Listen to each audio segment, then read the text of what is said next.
Coming to you live from downtown Detroit, this is Benzinga's PreMarket Prep with your host, Joel Elconin. This is a volatile puppy here, isn't it? And Dennis Dick. I'm bidding a penny. I will buy the stock for a penny. With everything you need to start your trading day.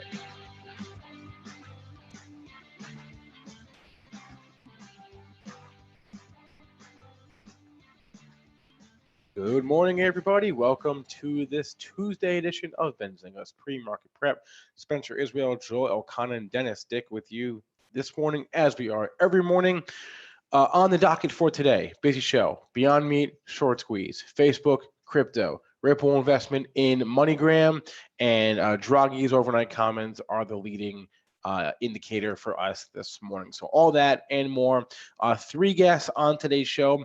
Jerremy Newsome is first up at 8:15. He's from reallifetrading.com. Nick Shahine is at 8:35. And at 9, we'll be joined by Peter Schiff, CEO and Chief Global Strategist at Euro Pacific Capital. And Jerremy and Peter will be at our summit later in the week. In the meantime, Joel, what is the word here in the overnight session? Major green on the screen here. The big 4 a.m. turnaround off Draghi comments. Pre-market high 29.15. Last week's high 15.75. There's your target on the upside. Things really open up after that. Really no major resistance until you get to your May 7th high, 29.35.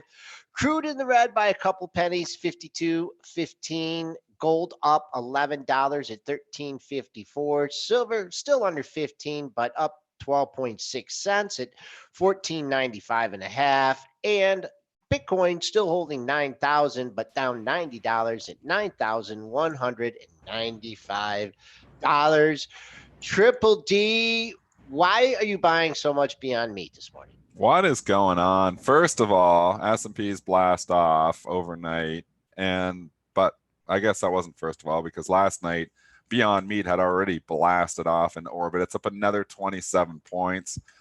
We've been saying I don't think the story is over. I keep saying I wish I participated in the first move. I did not participate in this move. I watched it all the way up last night, kicking myself that I didn't get some calls or something there, because when this thing broke over 150, we even said it on the show yesterday, I kept thinking it's going to challenge at 186. Well, it's taken out those highs. It's been over $200 here this morning. This thing is in full murder the shorts mode here. Spinner with a good point last night. I was tweeting out the play-by-play on Beyond Meat as it was climbing every dollar. And Spinner tweeted back at me, and I completely agree. He says, this looks like a buy-in. And you know what? It kind of does. I mean, you could see this might be some buy-in action here on the Beyond Meat, because the borrow is hard. The locate is hard for a lot of brokers, and a lot of brokers don't have access to a lot of other inventory that maybe some major institutions have. So if your broker doesn't have access to find the borrow, to stay in compliance with SEC regulations, they have to come in and buy you in. That means they physically go into your account if you were short it and buy the stock. The buyers have been so relentless on no news here that I think you could be seeing some buy-in action mixed in with the speculation here. So anyways, these things get crazy. I've been calling this Tilray 2.0 for a couple weeks here now. It looks like it's trying to do the Tilray here at least the last couple days. Kissed over 200. Who knows where the top is on this one? Have you ever gotten bought in? Yep. Yeah? Sucks. Oh yeah. Quite a few times. I'm very careful. You learn the hard way, right? So you're like, what do you mean? And you get a message. So it depends. At Ready, they just go and they get you. But at IB, they were always pretty good. They would send you a message at 350, and I haven't bought in an Interactive Brokers. I don't use it as much as I used to, but I haven't been bought in Interactive Brokers in a long time. But if anybody can verify this, you used to get a message with about 10 minutes to go and saying, we don't have the locate. If you do not buy this, we'll be buying you on the close. So you have 10 minutes to basically buy the stock back here. Otherwise, we're going to be buying in the stock. And I've had that happen before. You get that morning message, you do as best you can, but sometimes you're in something really thin and you're trying to find offers and there's like nothing in there. I mean, that's the downside of being short a really thin stock, is you could be right. And you know what? The people who are selling it at 197 are probably going to be right in the long term, but are they going to be able to hold through it? Are they even going to be allowed to hold through it? I think when the dust settles, this thing is eventually going to be under $100. I've been saying that, but I've also been saying this thing could pull a Tilray before that happens. I don't know if it's going to 300, but it kissed 200 here this morning, and it sets up the same way. thin stock, no inventory, hard borrow, expensive locate, even if you do locate it, all adds up to vicious short squeeze. That is what we are seeing here. They are ripping the shorts faces off. I participated a little bit on the short side. Let's see. When was this? You were able to get a borrow? No. I just did it with one little put on Friday because it had that 50% retracement. And I'm like, okay. So I bought, it was out of my, it wasn't very expensive. And I said, I'll see what happens. And then on Monday, boom, I just knew I was immediately wrong, right? With the thing trading up. And I was surprised, we talk about the premium, just how the premium's jacked. Well, they kept a lot of premium in that put because I got out for, even though the stock had moved quite a bit, I got out for like a very minor loss. I was really surprised. Did I turn around and buy calls? No, but so you can trade if you know you're wrong. You're wrong. It was just incredible. I'll just give you guys a pre-market high because really, what else can you say here? 202.81 is the pre-market high.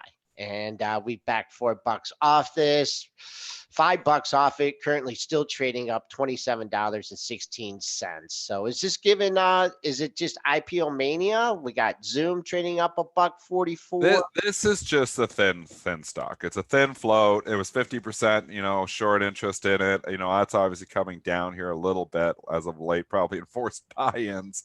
But it just goes to show you, in the short run, valuation can, and Spinner was saying valuation doesn't matter here. And I completely agree. The valuation is meaningless on the stock here right now. It will matter eventually, but it's all market mechanics here right now. And the market mechanics say it's hard to borrow.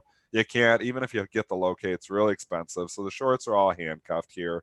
Speculation running rampant. And that's where you see these crazy moves happen.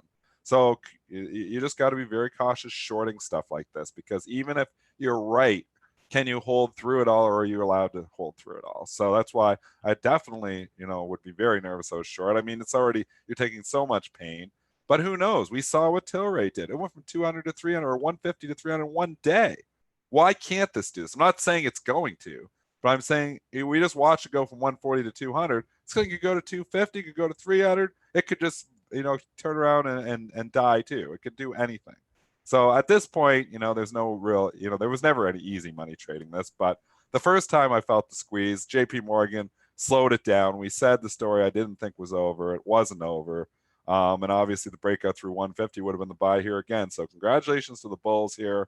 But I will say the story will end, and it probably ends sooner than later. So it's kind of, if you are long, it's kind of like a hot potato. You don't want to get caught when the stock falls 50 points in one day or 70 points in one day, because it will do that. It will fall like 25, 30% in one day. And we don't know from what pricing point, but I don't think they're done squeezing them yet. All right. Short squeeze in the S&P's going on too. Squeeze everything. Squeeze. 15.25. Squeeze Tuesday. Is your pre-market high. Got the 4 o'clock bump. Positive comments.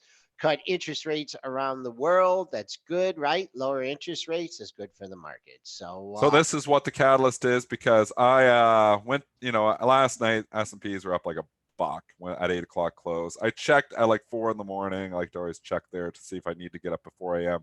to trade the open. We were trading down like 2 S&P points. So go back to bed, wake up at 6 o'clock, and the market's exploded. I'm like, what happened? So Draghi, is this what happened?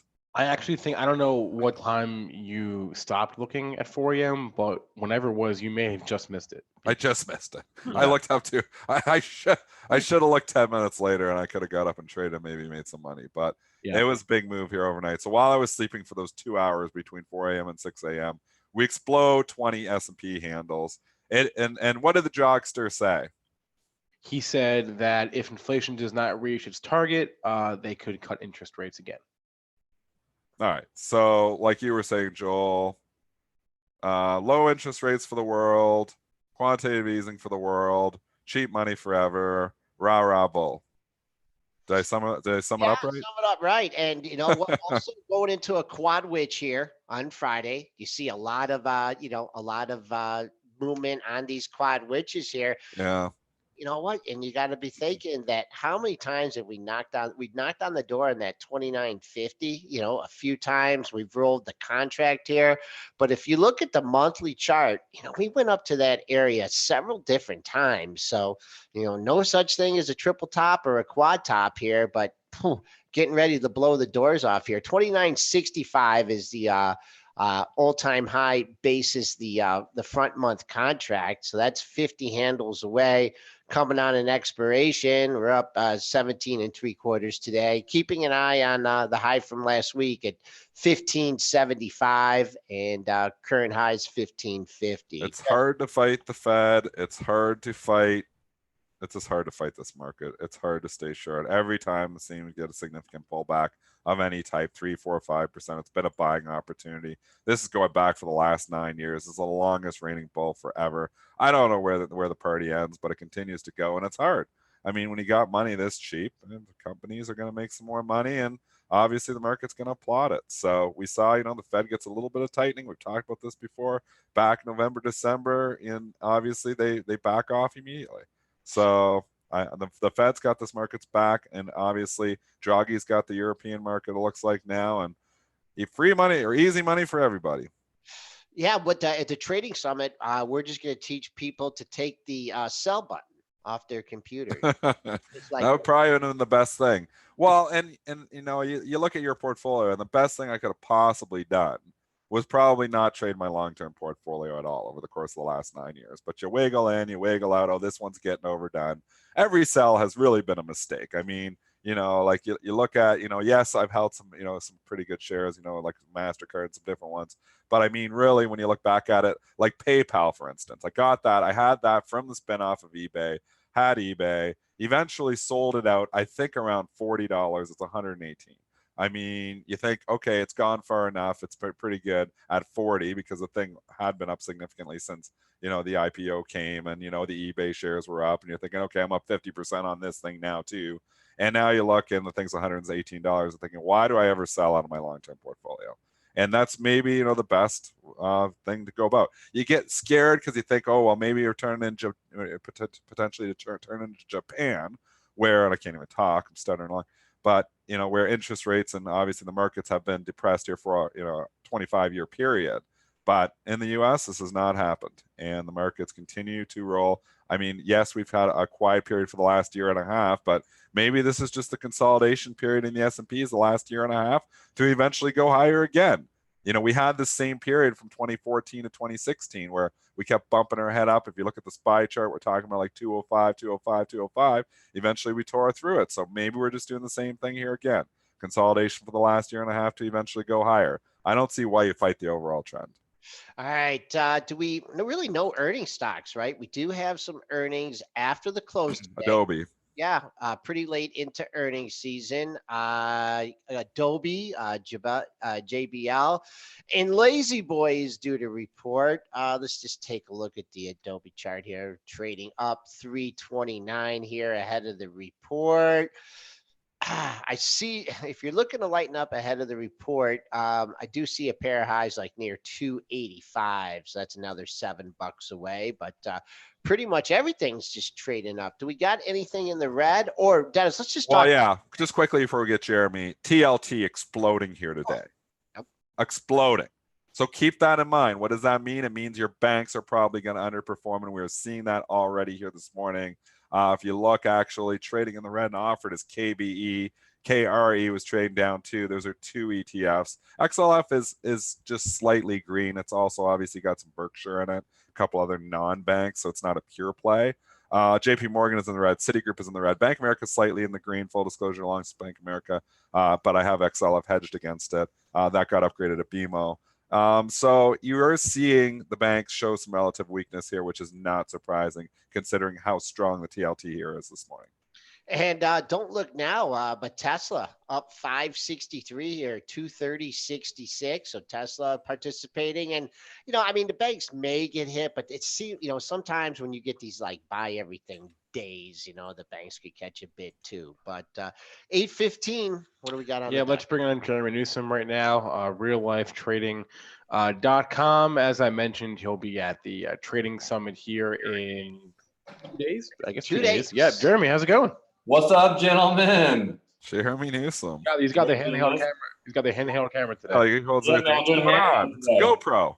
How you doing, Dan? What's up? What's up? Man, Are you getting down dirty beyond meat?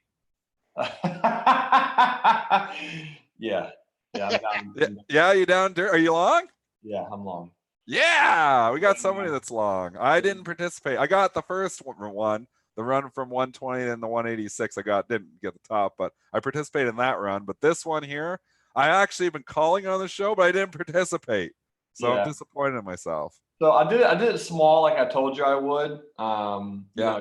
Just a small position because I agree with you, and I have, you and I've been texting back and forth with Joel, and it's like, yes, we know it's going to go higher. We know it's going to pull like one of these Tilray things, and you mentioned last week that it was going to get hit 200 before July.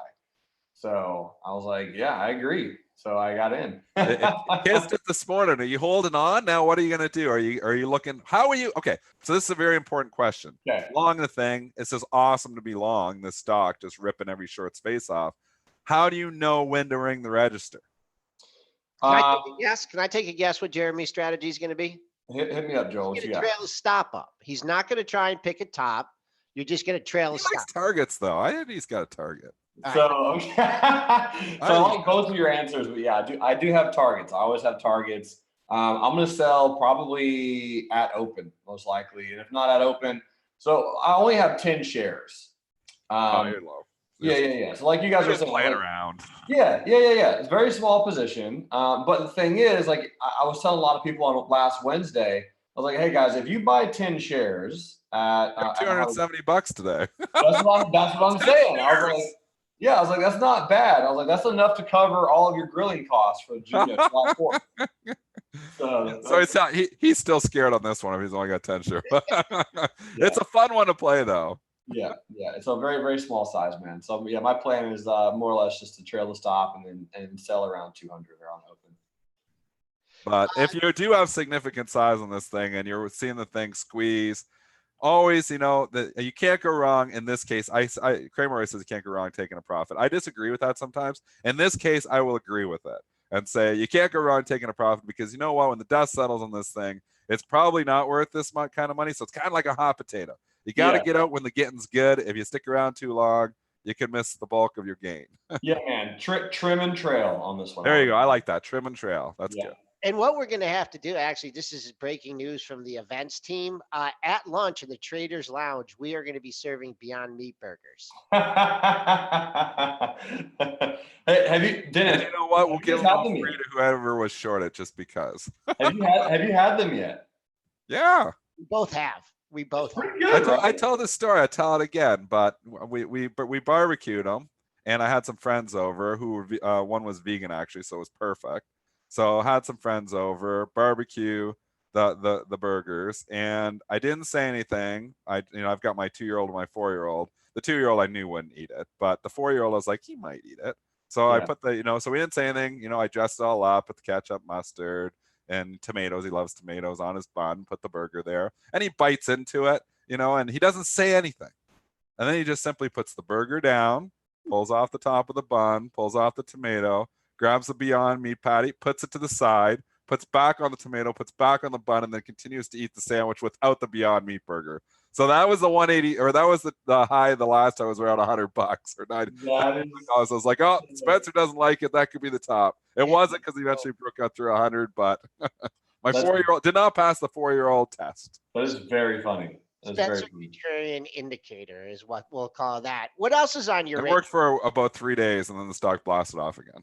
Oh, gentlemen, this is one of those days I live for, man. This is a full bull right now. Like I'm loving this. Tesla, I love this bounce on Tesla. Short squeeze is coming. I actually, when that margin interest increase, 2 weeks ago came out, I was actually kind of bullish on that because when that happens, the only other time I remember that happening recently was on PCG, right after they were looking at filing bankruptcy, or whatever that was. And that's when it really, really started popping. But man, Tesla looks really good right now. Netflix had a gorgeous candle yesterday off of the 200 simple on the daily. So Netflix could easily run as well.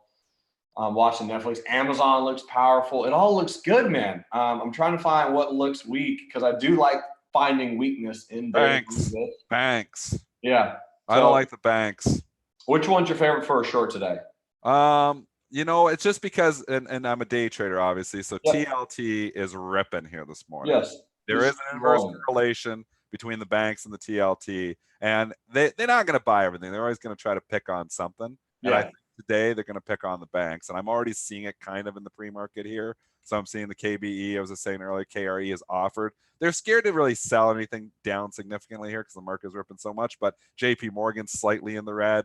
That would be the source where I would think some money might come out of here today. Again, the poor banks, which remain in the gutter. And if you look at them even longer term, I mean, we had a pretty good rally here in June in a stock like Citigroup from 62 up to 68. But overall, these stocks have really lagged the market. They haven't really done much. And you know what? I think they continue to underperform here.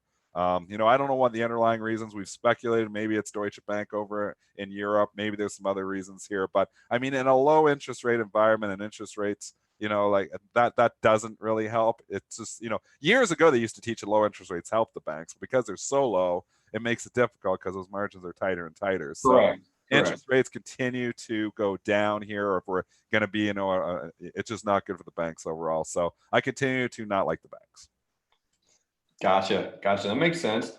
By the way, man, Joel, just so excited to see both of you at the same time 2 days from now. Actually, tomorrow. We're going to see you tomorrow, right? Oh, shoot. That's right. Yeah, we have dinner tomorrow night, Jeremy. Oh, my goodness. Okay. We're not supposed to be trading, but I'm taking the night off just for you. 36 hours. Yeah. Well, what about me? I'll be there. Oh, you're going to be there too, dude? Oh, yeah, Spencer's there. Oh, man. Okay. This is going to be a full-blown party. I'm ready. Yeah, we've been doing some testing out here to do the remote show on Thursday. Jeremy, you'll be up with us. I'm sure we'll get you on there. Just talk a little bit. What are you gonna? I mean, your presentation is gonna be the market, right? I mean, you're gonna have your computer up there, and do you have any special surprises? I guess your content's gonna be what's moving that day, right? Yeah, pretty much. That's gonna be my thought. I mean, the presentation's more or less, I don't have any PowerPoint, right? I'm not going to be like, okay, guys, here's how we trade the markets. Like, we're going to be trading. So anyone who wants to be there, you should 100% be there. I know you and Dennis will be in the room with us, and we'll all be kind of commentating. And there's a 100% chance I'll be walking around and helping people with their brokers and executions and just answering questions. Because a lot of people do have questions about stop limit orders, stop market orders, stop losses, targets, how to set up OCO orders in their platform. And I've used almost every single broker out there, and I'm pretty familiar with how to do most of them. So I can help out a lot of that. But that's realistically going to be the goal is, whatever's moving Thursday. I wish it was today, because today would have been a lot easier. So I'm thinking on Thursday, maybe it's we'll have another gap up on Thursday and everything will be fading down, maybe. So we'll probably be a short on Thursday. Yep. We'll see. But that would make sense. We rally hard today. We continue a little bit on Wednesday, and then we gap up Thursday, maybe fade lower. We'll see, man. But all-time highs are going to be happening very, very soon on the S&P again. Sure, it looks that way. And any question you have out there, I mean, do not hesitate to come up to Dennis or I or Jeremy, and any question's a good question. And, agreed. Yep. Yeah. I mean, we're always learning in the markets, man. I'm learning about a new ticker every single day, Joel. So. Speaking of, what's the ticker for Fiverr, Joel? Fiverr? We always play this little game. It's too obvious. Fiverr, the IPO? FIBR? Almost. Well, he got me on that. Well, that's the thing, man. Is all these there's so many of these new companies coming out, right? So I hear about a new one pretty much every week, man. It's been IPO season. Yeah, it's the IPO season, and they are coming out hot. And there's a lot of really interesting ones out there. So Fiverr is one I'm keeping a close eye on. That one and Upwork. I'm going to be really interested to see what those two do, because those are both, in my opinion, great platforms longer term for entrepreneurs and small business owners to use. It's really, really interesting stuff. Jeremy, have you ever used them? Yeah, I've used both, actually. Mm-hmm. Okay. Okay. We got a very important question here Okay. in the chat from AT624. If you're in the trading lounge, you better bring your laptop with you. Absolutely. Yeah. I mean, unless you like to trade on your phone or whatever, I guess that would be possible. But if you're only in the main room, you do not need a laptop. But if you're in the trading lounge, do we have any seats left for that, Spencer? Did they sell it out? Do you know? I really don't know. You don't know? I don't know. Yeah. What do we got in the trading lounge now? Like, there was room for like 120, wasn't there? I know as of Friday, we were almost at max. I don't know if we're there. That's for real, actually. Close. That's Yeah, that not is for even a real. marketing tactic, because I think there's 110 or there was a lot of seats. Well, Joel, too. There's a lot of seats. We were thinking of moving it to Madison Square Garden. Slack IPO coming on Thursday, I think. You're going to get down and dirty on that. We'll go to our IPO expert, Spencer, who traded Chewy. I am not an IPO expert, please. You- And plus, Slack is a direct listing. Slack, you get real quick, Jeremy. Why Yeah. give a thumbs down to Slack? So my thoughts on Slack. They have a phenomenal premium service. It's very similar to, I think, Dropbox IPO. Not in what they do, but how it's going to move. Because this is one that there's no need to specifically pay for it. It's an incredible free service, and I think it's a massively overvalued IPO. So it'll take me a long time before I go bullish on that one. Wait, Slack is not free. It's 100% free. Yeah. They have but free not for business. apps. No, Slack is free. Like, I use it right now. I have 300 people in there. We chat every day, and I haven't paid a dime. So All right. Well, it's 100% free. It's not free for businesses, or I don't know. It's not free for us. I don't know what. All right, I didn't know Slack was free. Today I learned, but good to know. It's also direct listing. Keep that in mind. So Yep. there won't be an IPO price. There will be a reference price Thursday morning or Wednesday night from NYSE. But there's no guarantee that the opening print will be anywhere close to that reference price. What day is it going to be? This is Thursday. Spotify's reference price was like $60 below its opening print. Right, exactly. Yeah, I think you're totally right on that one. Right. One thing before I go, though, Joel and Dennis, I do want to say just thank you for both coming together, making a video for Yvonne and Robin, who are up in Nashville, Tennessee. They're probably two of your biggest fans. And I say that literally, man. Like, these two ladies love you. So shout outs to Robin and Yvonne, who just are amazing people, came to Nashville to trade with me last week and just talked about Joel and Dennis the entire time. So I'm blushing. Can you tell? I'm blushing right that's now. right, man. All right, Jeremy, we're going to let you go. And Yeah, brother. we'll see you tomorrow evening, and really looking forward to the trading summit. I'm so glad you're going to be out there. I hope you can handle me and Dennis both at the same time here. I'm ready, man. Okay. I'm ready. Bring it. All right, thank you, and I'll talk to you tomorrow. See you guys. 8:28, Dennis. We have 7 minutes here, 2 minutes before imbalances. Anything moving? We just bumping up against the high here, 15.25. We moved it all when I was sleeping between 4 and 6. Can't That's sleep. what happens. The big moves happen overnight. They always do.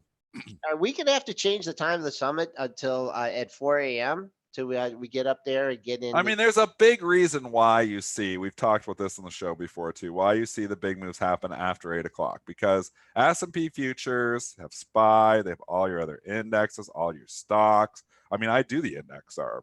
All those stocks close, unless you're on TD Ameritrade, because they have a little bit of a market there afterwards, but the exchanges close 8 o'clock. So after 8, now your liquidity drops significantly, because you don't have people like me buying stocks against the S&P. You can do the SPY, do the futures, however you want to do it. So when you don't have the arbitrage for the most part going on between the hours of 8 and 4, you get the European Open there, and then it starts to get you something to lean on again. But the S&P futures, for the most part, yes, you have you obviously have your emerging markets are open. There's always something open, but you're what you can lean on, obviously, and what you're trading. The liquidity is going to decline significantly after 8 o'clock, because there's not all those other vehicles to hedge with. So that's why it opens up. Liquidity goes down. The big moves can happen. If there's a player in there, if there was a player in there between 6 p.m. and 8 p.m., well, we might, traders like us who are doing the index ARB are going to probably, be selling to that buyer and hedging with other stuff. So it's not going to be as easy to move, because you got the hedgers keeping her down. after 8 o'clock, she opens up, liquidity's gone. Index arb is not happening at that point in time for the most part. And, the stocks can, or the S&P futures can really move.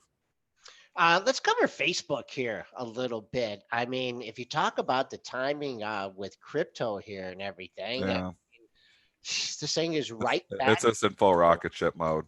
And I was joking yesterday with somebody on Twitter, but I need to write 2 new news filters. Well, I already have the blockchain one written from before, scanning the news, and it scans for blockchain and then will spit me out that headline.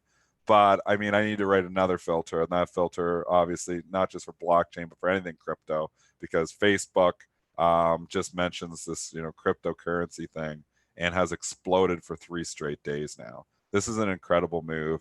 I am long it. I'm long it from before. I said yesterday on the show, I was like, this 185. It blew right through that. Still long it.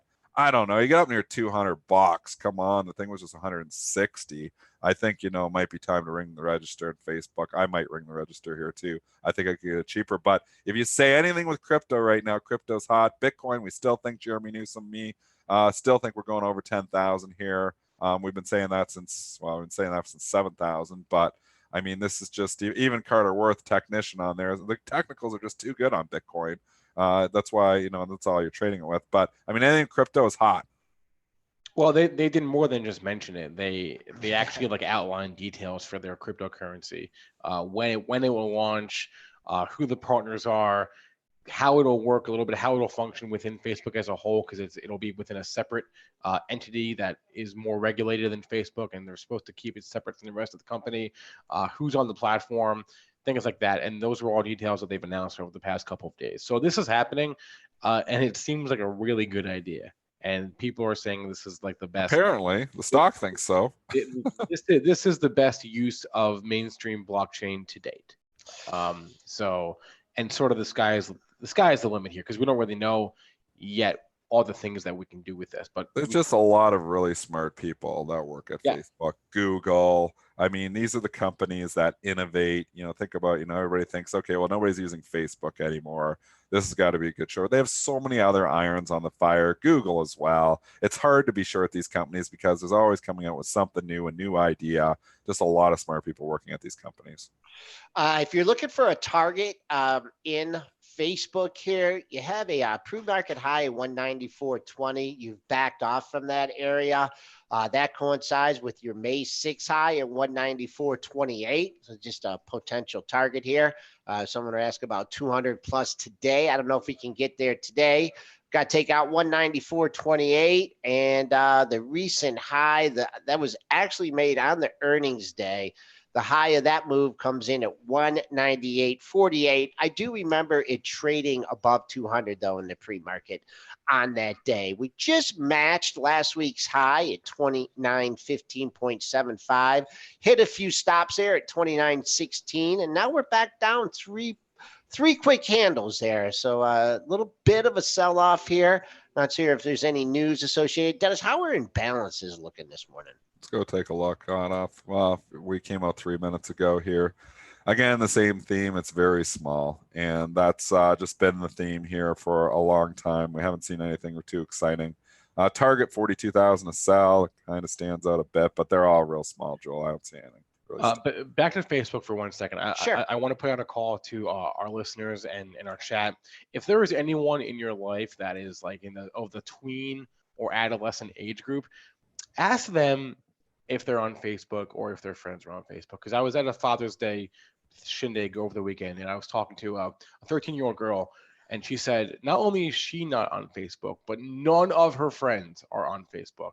Are they on Instagram though? Yeah, yes, they're on Instagram. Well, then they're still on Facebook. Well, okay, but I'm referring to the we're just looking, and people get this confused. I hear this argument all the time where nobody's using Facebook anymore, so this stock is garbage. It's not true. They own Instagram. These people are on other things. WhatsApp. And they're going to come out with more stuff. Right. So you're not just buying the legacy Facebook platform. When you're buying Facebook, you're buying the innovation of all the new stuff that they're going to come out with as well. The PE is not crazy. It's why I'm a value guy. I own Google. I own Facebook. I wish I would have bought more Facebook earlier on and, been on this, because I actually erred on the side of that argument years ago, saying I think the luster will eventually not shine as much. I said this, years ago, but I didn't account for how much innovation they were going to continue to have. And that's what they've done there. Lots of smart people. I think going forward, there's still going to be continued innovation. It's why Facebook and Google are still two of my main holdings. The only thing is, I feel like I feel like I want to trade it again, which I probably shouldn't, because my timing will get off. I often sell right and I don't get back in. That's always my problem. So when I do my long-term portfolio, I'm like, okay, it's come too far too fast. I lighten up. And I'm like, okay, I'll buy some when it comes back down. And I think about something else and I don't rebuy. And then eventually it comes back around and gets higher. And I regret ever selling it. If by innovation you mean buying their competitors, then yes, lots of innovation. But okay, it's okay. Can we bring on Mr. Shaheen? Yeah. Let's bring Nick Shaheen on, author of Create Income with Option Spreads. Joins us every other Tuesday. Nick, how's it going? It's going well. I can't believe you just said that. What's that?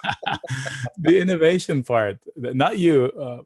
The fact that they don't have innovation. Well, he's talking to me. Yeah. Hey, look, I'm not saying they don't have innovation. I'm saying they also innovate by buying their competitors. Well, every company does that. Well, but there's some the competitor, too. The competitor is infringing on them, so they take him out. Sure, why not? But they are offering a lot of innovation, and this is one of them. Cryptocurrency was so exciting when it came out, and the Bitcoin went to the moon because of it. And this is the first real company that can actually make it a tangible thing. I recently had a conversation with my family and friends. There are lawyers and doctors involved and educators, and they still couldn't get the grasp of what is a Bitcoin. This will make it tangible.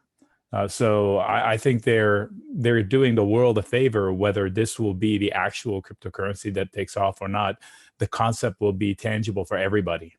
It's probably not going to be useful in the US because we have the currency and the credit cards and all of that. But other places on the planet, I see this a total success, in my opinion. So what are your thoughts on Facebook here going forward? I mean, the stock's been in rocket ship mode ever since they announced this. So obviously the market is agreeing with you here. Yeah. Where is the rocket ship? Like we're up, from 160 2 weeks ago to 192. Right. Where is it a point where maybe you got to wait for a pullback to get in? What are your thoughts? So luckily I was long into this.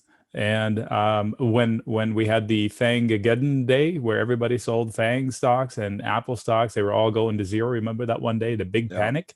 Yeah. Went long all the FANG stocks, and Facebook was one of them. And I was kind of anticipating something like this, that I was saying, like you just said, there is value in the stock. It's hard to mess that up. So technically speaking, it will see some resistance up here. I think 196, 198, just below 200 was the last fail. If they can take that out, technically it's kind of a cup and handle. So on the technical side, I can see it go another $50 from there. Whoa. Just from the technical, because it fell so deeply into December and into January, into the end of the year. And then it recovered, and it took some time. And if you can draw it out, the bulls and bears are fighting it out, and the bears are not doing as well as they did before. So once they breach that neck area, I'm not saying it's going $50 higher, but I'm just saying that it is the technical potential. So if I'm long it, I did a video yesterday. If I own calls, I bought the calls for $1.60 for 205 level. And I didn't want it to get to 205. I just wanted to move towards it. And they're now over $4, well over $4. So I can either sell them and book the profit, or spread them into some sort of a calendar or a diagonal to where I sell a call much higher that still is bigger than the price I put out. So I'm basically long Facebook. I'm getting paid to be long Facebook. So I lock in my profits and I cannot lose. So I'm getting paid to own an asset, and then I can sell that asset later for extra money. Hey, Nick, let's take a look at Western Digital. So from Shiner to Poopy. Okay. It's not for me. It's not for me. Someone in the chat asked about it. They've actually been asking about it. I mean, it's hanging out here at the low of the move. I guess you got a level to lean on here, 35.97. I mean, buyer at 36 here. Let's see if it can hold. Any technical thoughts on it? Well, I don't know the valuation. I mean, this shows me a valuation of 80 something on the PE. So something must have happened. So it's not ideal to bet on a stock that has such a chart that is challenging. And it is bouncing on a neckline that I have to go back to 2008. So unless there's news to change whatever they had going on, if I'm long and I haven't sold yet, I probably hang on a little bit. But it is bouncing on a neckline the opposite of Facebook. So it's a shocker would be the downer from here. It is a scary stock to own. But as a speculative play that, okay, whatever is going on, if it's China related and we think that they're going to resolve that China issue, I really don't know the particulars of their fundamentals. So if I own it and I haven't sold yet, I probably wouldn't sell now until it loses the low of November. That move, yeah. The November low, I think it was just under $34. Yeah. So why don't not put a stop there? Because technically that is a neckline that you don't want to lose. I mean, all this chips, not just picking on Western Digital, but they've all been a disaster. I mean, the last month and a half. Some more so than others, but yeah, they're all challenged. Really held up. I mean, Nvidia's down 50 points from the highs that it was 2 months ago. Western Digital, STX, which trades with that, STX held up a little better. I think I made the argument that AMD, even though it's my least favorite fundamentally, is my favorite stock-wise. If I wanted to bet on all chip stocks, AMD has been the shining stock for. We've said that too on the show. Yeah, so, I actually tried to play it off the 30. It didn't hold it, so I cut out again. We'll see if it comes back down to the 20s. I'd love it to come back down to that 26 because that was like the Rock of Gibraltar, that support level down there. But it bounced on that 30.02. I tried to play. Took it out yesterday. That's what you got to do. You got to be able to really admit you're wrong in a trade. It took out the 30 supports. I'm like, okay, it's not done going down yet. So I'll try again, another time. I thought maybe that old resistance becomes new support trick. Didn't work. You can put on any trade as long as you know where your out is. But if you look at the SMH, I just posted it, the rally from December into the high of 120 or whatever, if you can eyeball it, the dip down to 98 is normal. That's the halfback test. So, if I draw a line and I cross half of it, then this is where it was. So it falling into it and then bouncing off of it is good news. So what happens from here is, so if you consider that the bounce off of 98 to 107 and then the dip back to 103 could be like an ABC. So you got A and B, and then the C should get it up to 113. 115. I'm eyeballing this, okay? And I'm not an expert in ABC movements and by any means, but it looks like an intuitive way to go. What would get it there? Probably a headline on China. President Trump and his friend Xi are going to, go out on some bowling date night or something. I don't know. How about LK? Don't have much data in it. Luckin Coffee, nice day, nice 2 days here. Not a lot of data here, but get a look for Jazz. Jazz wants you to take a look at LK. Okay, so I won't short it here because if it takes out the recent fail of 22.30, it could take off.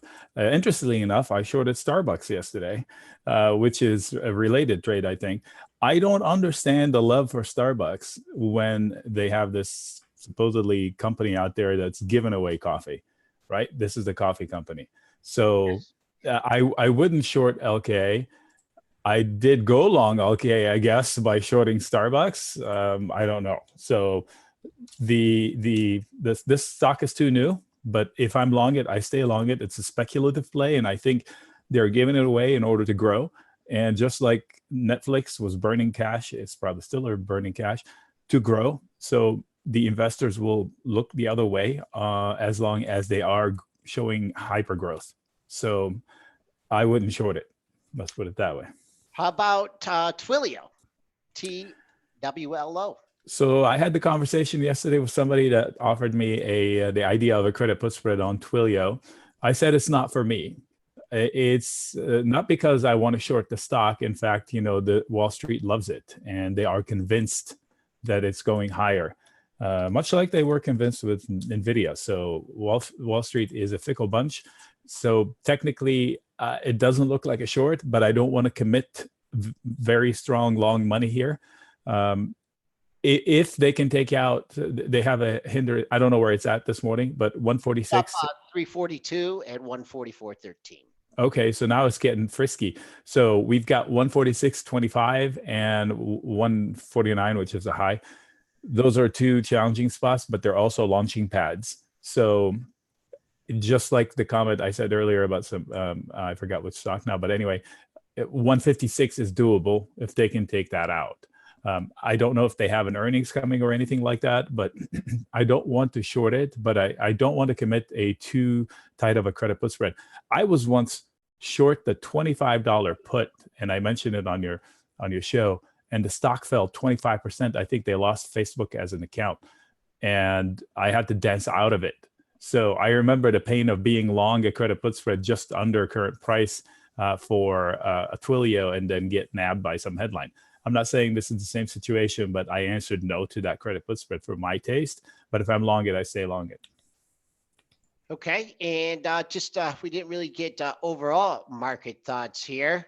Nice day. Thanks to Mr. Draghi here.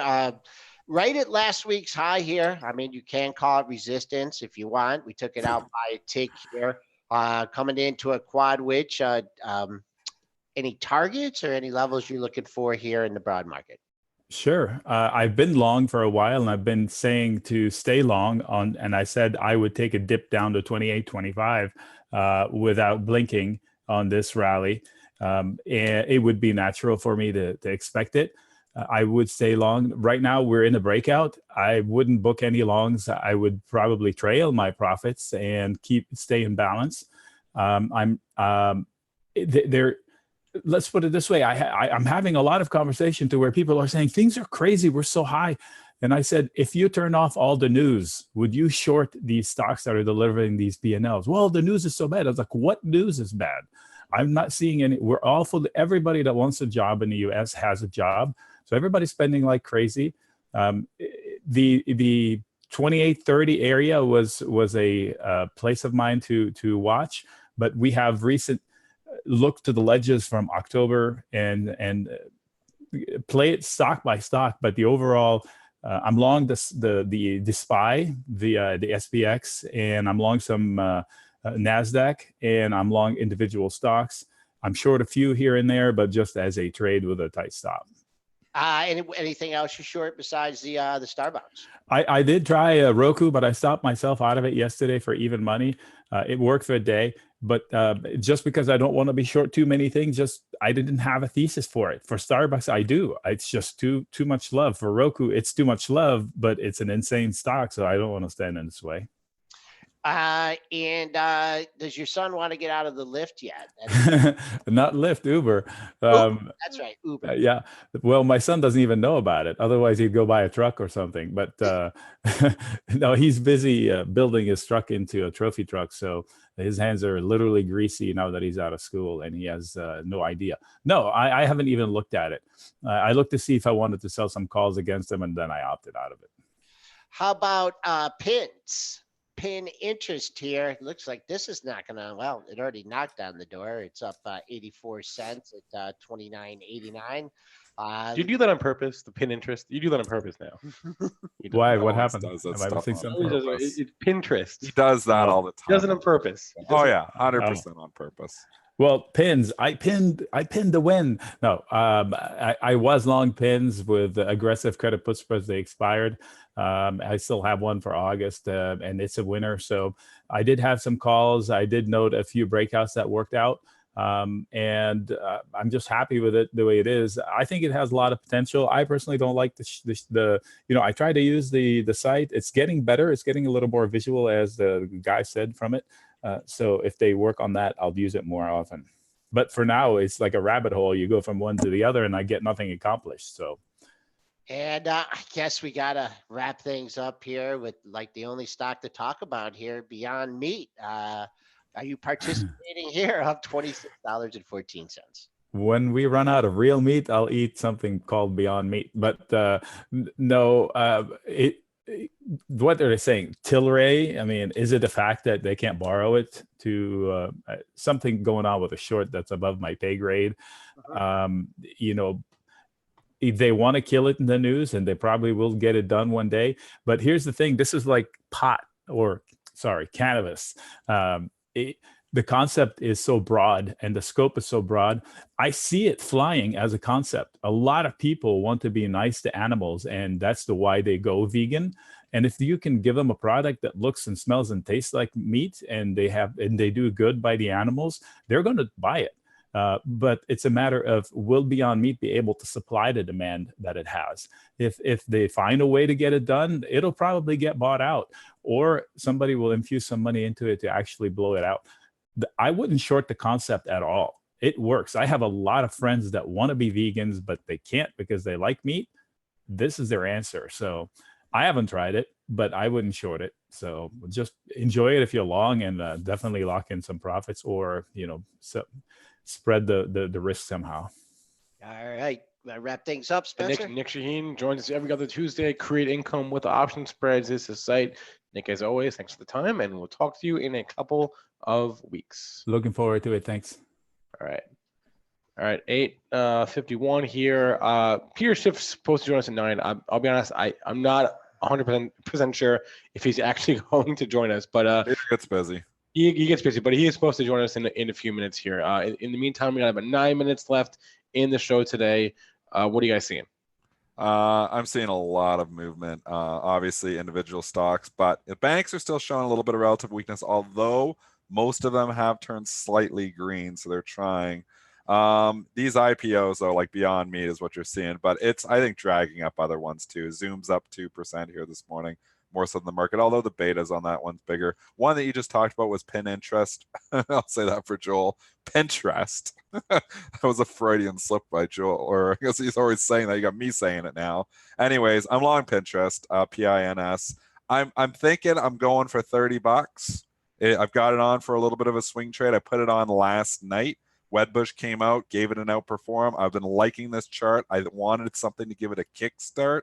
I think this could be the kickstart there. So I'm going to try to hold on to a little bit here. Going for, another $1.30. The target's is $30 for me on this one. So I don't know if it gets there today, but that's what my target is, going for that one. Let's just talk a little ratings here, and Goldman Sachs with a couple upgrades and some solar stocks. So why don't we take a look at those? Sun Power upgraded from neutral to buy, $11 price target. And then SEDG is upgraded from sell to neutral. Big bump in the price target there, 35 to 52. Dennis, are you playing the any sympathy plays off this? Or I was in all these stocks, actually. I am still in the SEDG, but I'm out. I've sold this morning here because this is just too big of a, well, not that's necessarily, but I'm locked in the profits here now. So I bought these last night on the upgrades. Sunrun trading up 5.6%. It's a big move. So I just rang the register. SPWR, same thing. I bought this last night, and the stock is now trading up 7%. So when stocks moving 6-7% on a ratings change, I feel like the majority of it's priced in. But one thing to remember, and one of my buddies at Bright was pointing this out too, First Solar, when it caught the Goldman upgrade, really ran for a while. So maybe there is more meat in these. We know I'm like one of those first in, first out. Alex always jokes on Twitter with me that I got the FIFO problem. I continue to have it. I was one of the first ones in these last night on the ratings changes. Probably one of the first ones getting out. All right. Other ratings of note here. KBH catches a downgrade from Raymond James. Is that affecting the issue today? Down 19 cents here. What stock? KB Homes. I haven't looked at home builders for a while. So I didn't notice that rating change, but I'll believe you. Ugly candle yesterday. I mean, okay, interest rates going to stay low is still, I guess, good for home builders, but they've been quiet. Look at Lennar, look at KB Homes. They had the nice run in March and April, and they've kind of been quiet for the last little bit. Is this consolidation to go higher, or is this consolidation to make a turn in trend? I don't know, but hard to fight in low interest rates. And if it's going to low interest rates, going to stay low for the foreseeable future, probably still good for the home builders. You know, the XHB looks a lot better than some of these individual charts. Well, the XHB, remember, has a lot of other, so it's not a pure play on just home builders. I think that probably the biggest component, let's go take a look under the hood. I think Home Depot and Lowe's are huge components in there. So, and obviously people are fixing up their homes and, regardless of, low interest rates, high interest rates, but yeah, Pulte Homes in there, Mohawk, which is carpets. So it's everything to do with homes. So yeah, don't think of the XHB as a home builder ETF, even though it's called the home builder ETF. It's not your traditional just building homes from scratch. It's fixing homes up there too, because you've got your shingle company, Owens Corning is in there. You've got Home Depot is 4.72%. Johnson Controls is in there, a big chunk of it. Mohawk Industries, obviously, which is, I believe, carpets. Whirlpool, which is your appliances that go in your home. So it's everything. Lennox, which is obviously your furnace and stuff. It's everything to do with your home. So it's not just the building of the home. How about the decoupling here of Home Depot and Lowe's? You have a Home Depot made a new all-time high yesterday, now trading up in the pre-market. That's not all-time high. In Home Depot? It's not? Probably pretty close. Yeah, you're right, Spencer. Thank you. I stand corrected here. We did hit 215.43 back in September of last year, but Lowe's is quite a bit here. I guess that's up near all-time highs as well. This just goes to show you the long-term investing on good companies works. I had this stock, bought it back during the financial crisis. I've got to go back because my chart doesn't even go back far enough to see this, but I think I was in this stock at about $20. I'm not joking. I think during the financial crisis, this was like a $20 stock. And I sold it like 37.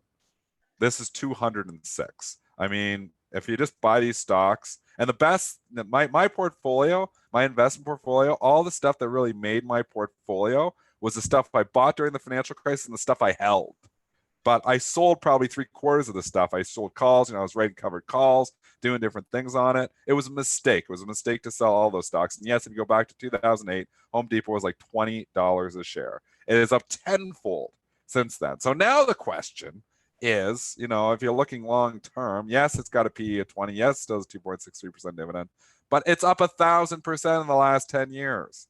I think the easy money has been made in Home Depot here now. But these stores are great. It's a great company. On serious pullbacks, I would be a buyer, but I can't bring myself to pay $207 a share when I own this thing at $25 during the financial crisis. Yes, during the financial crisis, those were prices that probably will never, ever, ever see again. And the opportunity of my lifetime, probably the buying opportunity of my lifetime, but a stock's up 1,000% in the last 10 years. So I'm going to say the easy money's been made.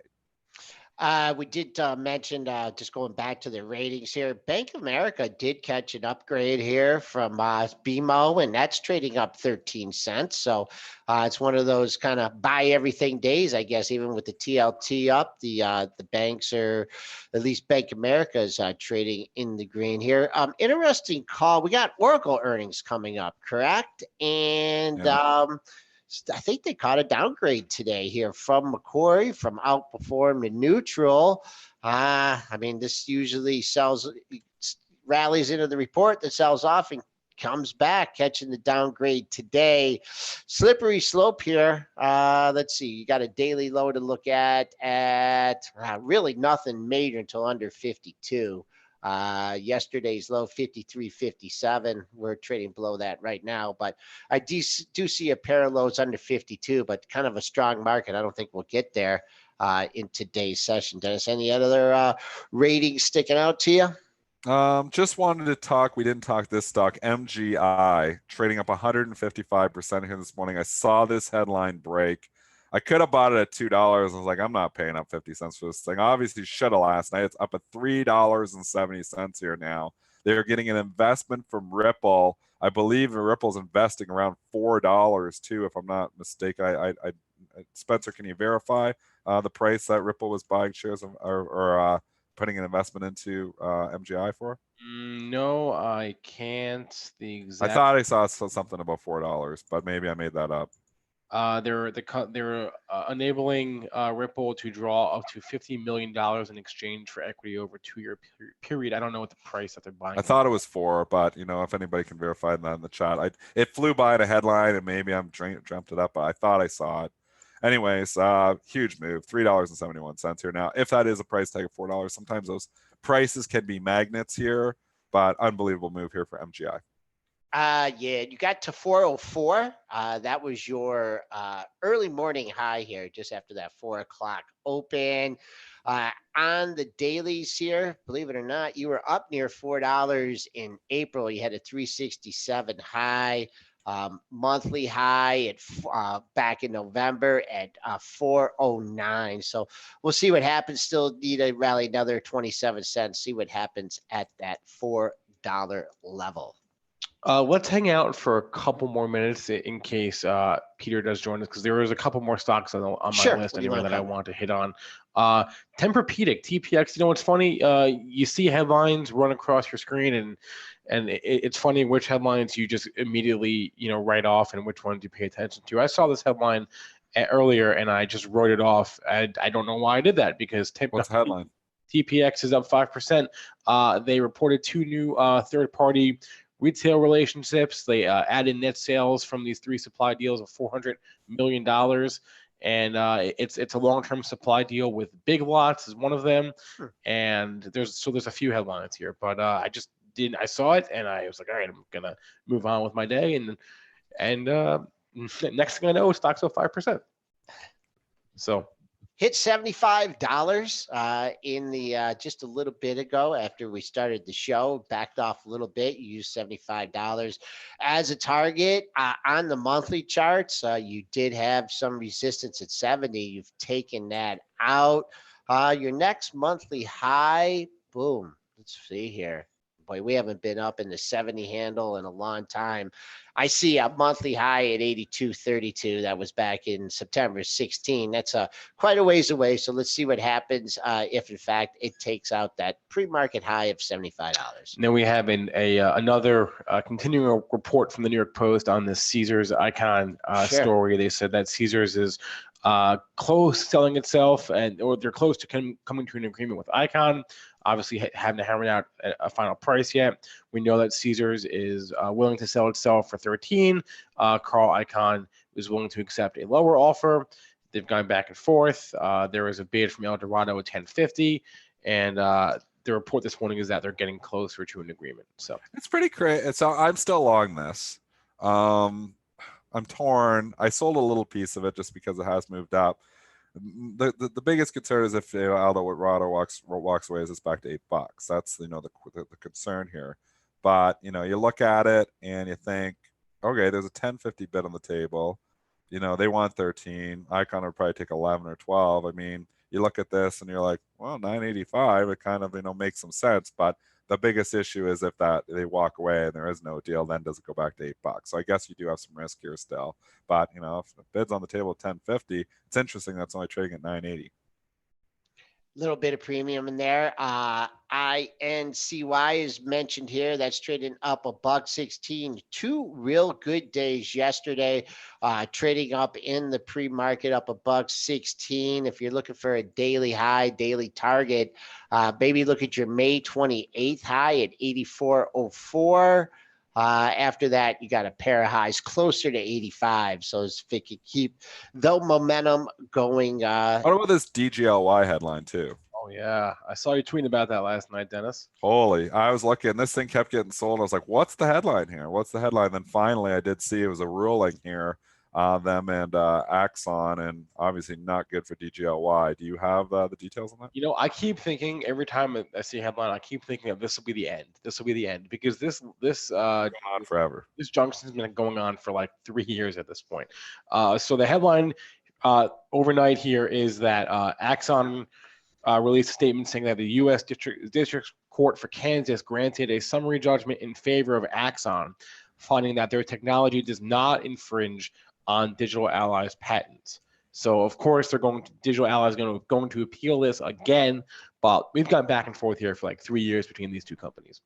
Market is saying the story is pretty much over for DGLY, down 42% here in the pre-market, trading at $1.66. I mean, if this was their last gasp of hope here, it doesn't look very good. I mean, this was a stock, and go back into 2014, and the stock was trading up over $30 a share. It's now $1, so it's just a long-term call option is all it is now.